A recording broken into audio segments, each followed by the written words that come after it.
Hello, viewers. Welcome to Sunday Politics on Trust Television. I am, as usual, Ali M. Ali, your host.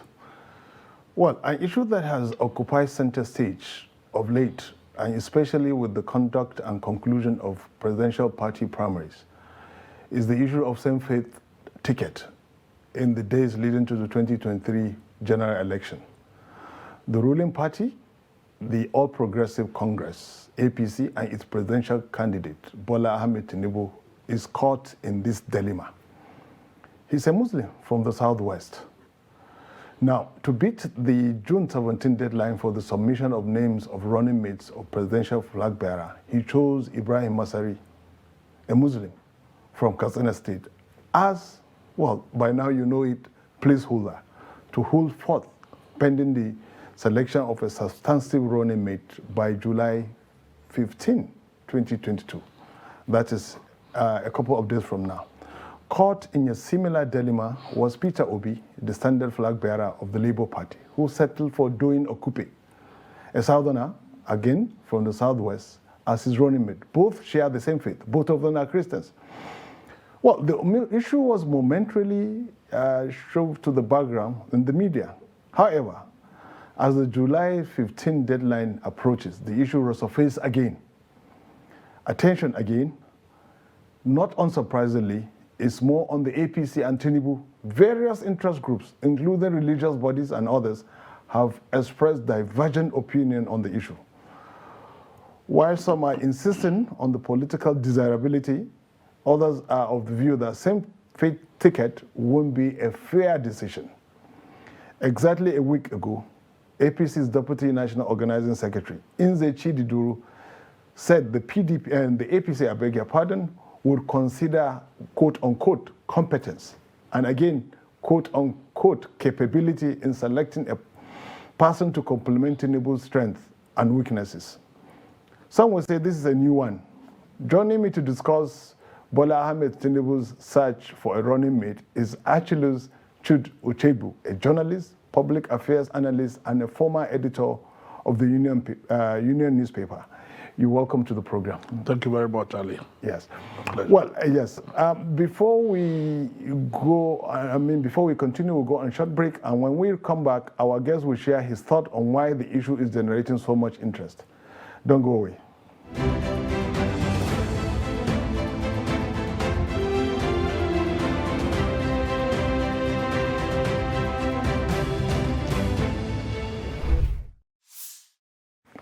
If you are just tuning in, you are watching Sunday Politics on Trust Television. Our guest today is Achilles Chud Uchegbu, a journalist and public affairs analyst. Now, what are your thoughts on the renewed dissonance of a substantive running mate of Tinubu? What are your thoughts? This renewed dissonance, if you like. Thank you very much, Ali. We are faced with the reality. And the reality is that APC, with its presidential candidates, seem to be locked in a dilemma on how to proceed. Well, the issue of the same-faith ticket has been raised. It's generating a lot of issues around the country.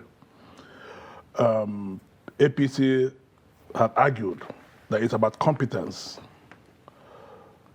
but I also personally believe and argue too that there are competent people across every religion. The mistake we've always made is to believe that Nigeria is about Christians and Muslims. There are other religions in Nigeria, though they constitute a negligible minority, but we have not actually looked their way as a way of accommodating them in the scheme of things. Same-faith tickets, as it is now, is not good for Nigeria. On the grounds that it comes as a statement of total disregard for Nigeria's religious diversity. Why I say this is, between 2015 and today, we have seen a gradual development or gradual descent of our politics into more of religious understanding than of a civil society. Before 2014, our politics has always been about the two political parties, where they are driving the country to. But before 2015, we had arguments, or by 2015, we had arguments of why Bola Tinubu's politics was cut short, leading to the emergence of VP Oshibajo. The players in that cycle at that moment talked about same faith ticket as of 2015. And a lot of people within the political party at that time worked against it. And the argument was Nigeria would not accept it because it was a statement of total disregard for Nigeria's religious diversity. Now, if this resonates again with Tinubu, it also shows a trend in his mindset of saying, I don't care, whatever happens, so long as I get my way.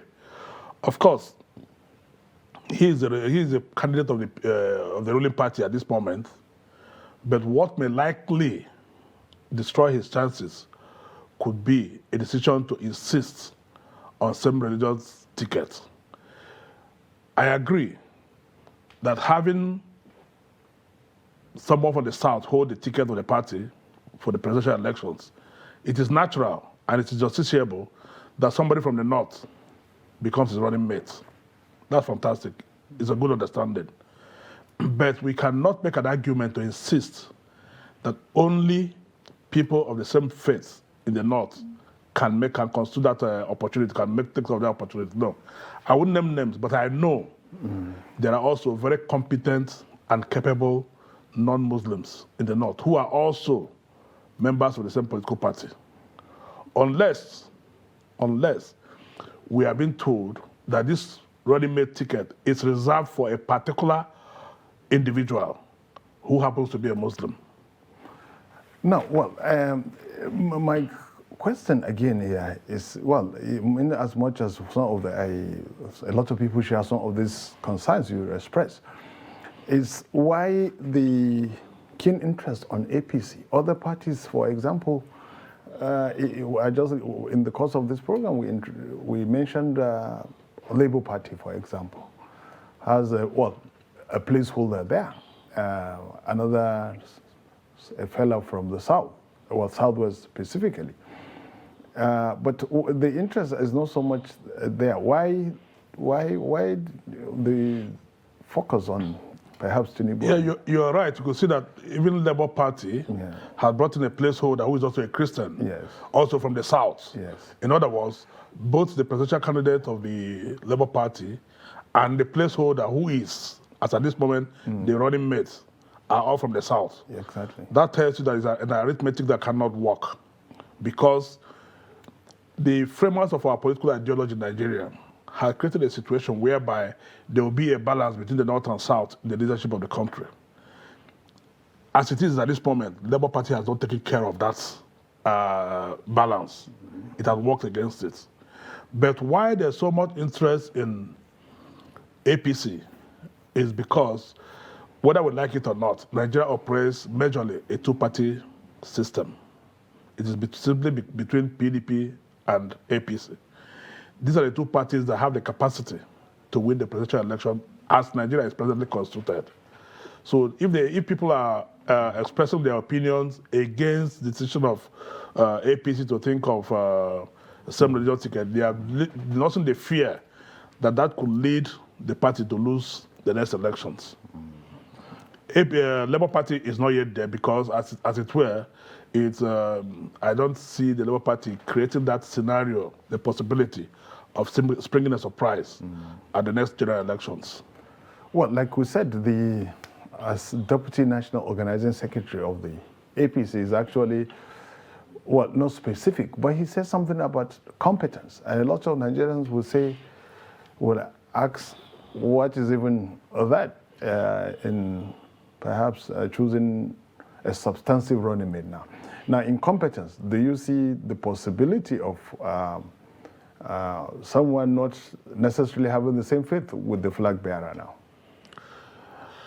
What do you even understand by competence? Like I said earlier, I said I wouldn't name any names. Yes. But I know there are people from the north who are not of the same faith with the flag bearer, who are equally competent, who are very well qualified, both academically, they are qualified, experience in public service, experience in politics, they are all qualified, who also have a level of acceptability across the country, right? If we look at even within the present government, there are people who are serving currently in government who have that capacity to do that job of a running mate and who can drive that support from the Christian flank, from the north. There are people who can do that.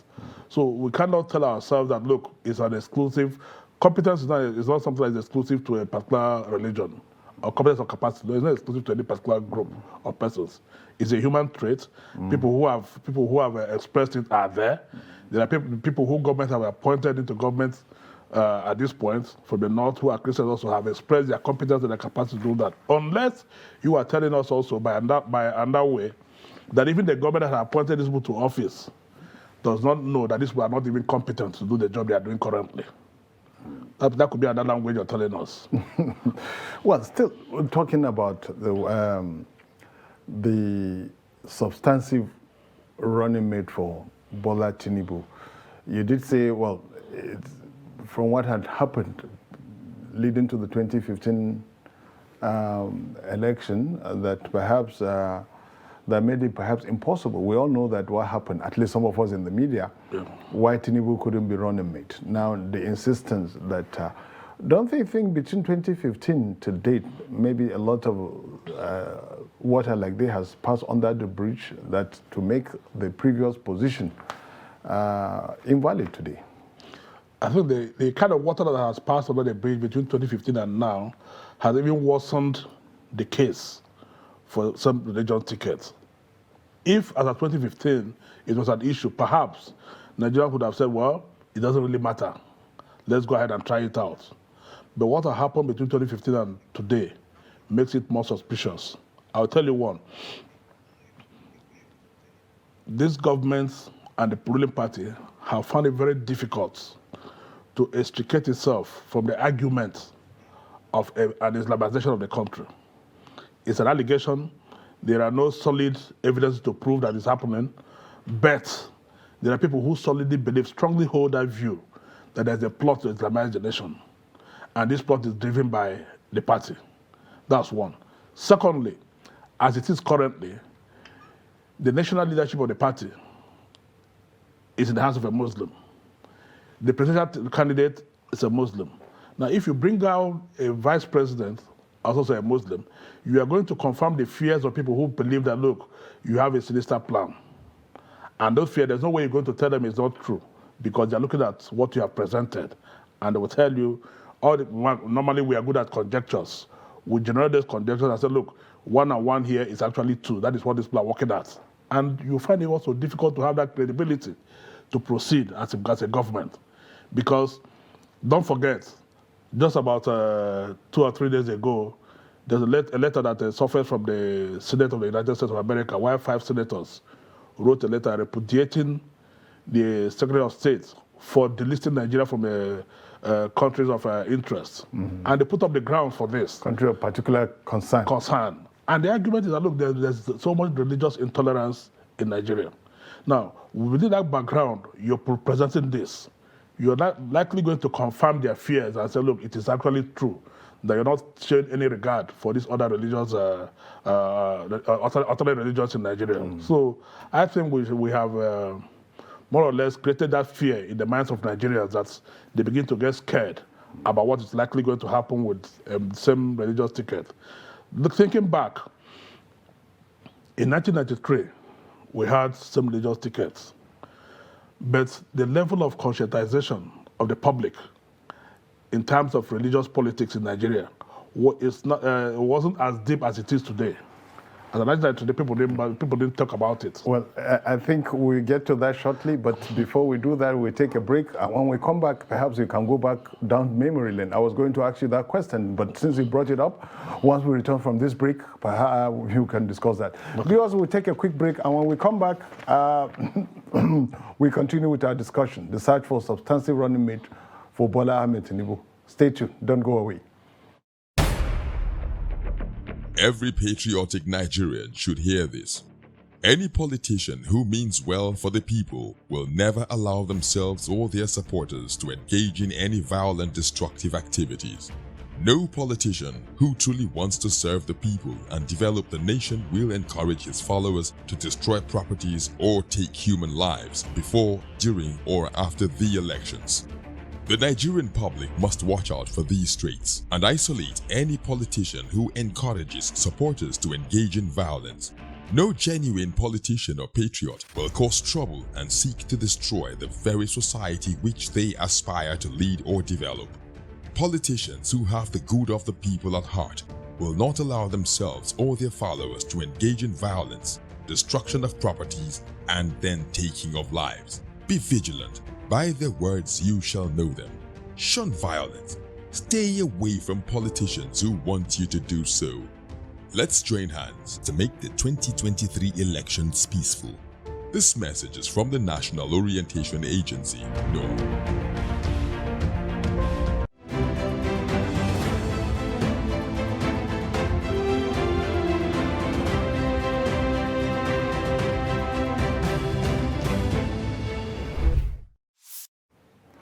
Thank you for staying with us. You are watching Sunday Politics on Trust Television. Just before we went on break, our guest dwell on so many issues. Why it's not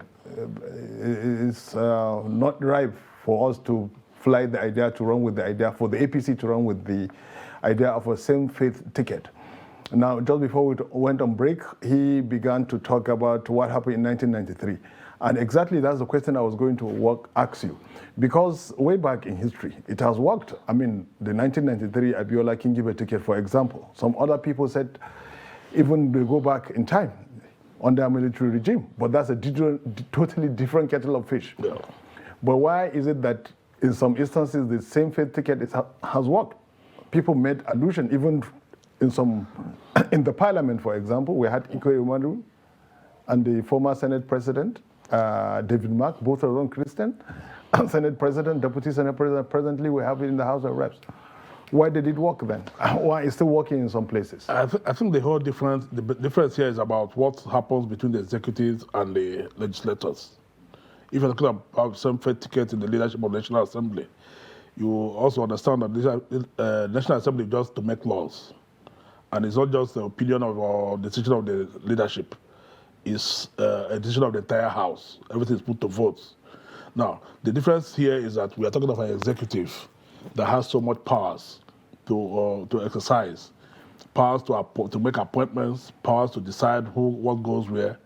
The executive is about who gets what at what time in the government. Now, if you look at what happened in 1993, Abiola Kingibe, one, you could attribute one thing to it, that first, Abiola was very popular across Nigeria. There's no doubt about that. So it's Tinubu? But Tinubu is also popular across Nigeria. No doubt about that. But what we have not found out was why the military annulled that election. Till this moment, none of the principal actors of that military administration has given us exact reason why the election was annulled. If you allow me, I could also make a deduction and say, oh, probably they annulled it because of the same religion together. As well. But it came to the fore that there were widespread irregularities in defense of the annulment. The military high command at the time, I remember very well, saying that there was widespread irregularity, whatever that meant. Well, that was a claim they gave to justify the action they did at that time. Now, coming several years after, 30 years after, exactly after, to repeat that process will mean that we have not grown. It means that we have not learned our lessons. It means that we are incapable of helping our society to grow. Because instead of moving forward, it means that we are pulling ourselves backwards. I agree, the argument about competence is there, no doubt about that. A lot of people are competent to manage affairs of Nigeria. There are a lot of people. But for heaven's sake, when you insist on what has happened in 1993 to be repeated in 2023, you are telling yourself that your society is not growing. You are telling yourself that you are not even producing capable human capital to do this job. You're telling yourself that, look, we have not even helped ourselves to expand the understanding of what religion actually is in our society. You know, so we are putting up the wrong foot across. And those who do not understand the dynamics of Nigeria, and like I said, there are millions of Nigerians who do not know what the neighboring state is all about to their own states. Most of them only know about their own little environment. Yeah. And with the growth of the social media, the information they read is what somebody has said, not what they have experienced. Those of us who have lived in the north, who grew up somewhere in the north, understand how we lived our lives there. Then in the barracks, nobody knew who you were. During Salah, Muslim family will cook and share to everybody in the barracks. On Christmas Day, the Christian family will cook and share to everybody in the barracks, and everybody was one. Nobody knew north, nobody knew south. But that was back in the time. Yeah. Now, even the little boy on the streets knows the difference between the Muslim and the Christian. He knows what the north is, he knows what the south is. He hasn't experienced, it's from what he heard through from discussions around him. So he formed opinion. Those discussions have created an impression in our minds. And this impression is that same-faith religion is not going to work for us as it was. Not because it's not going to advance political interests, but because there's already a fear that people have grown with between 2015 and now. And that fear is what is guiding it. Well, quite compelling argument one is tempted to say. But still, looking at it now, politicians, now just slightly, slight digression here. Politicians, anywhere, mostly they want to win.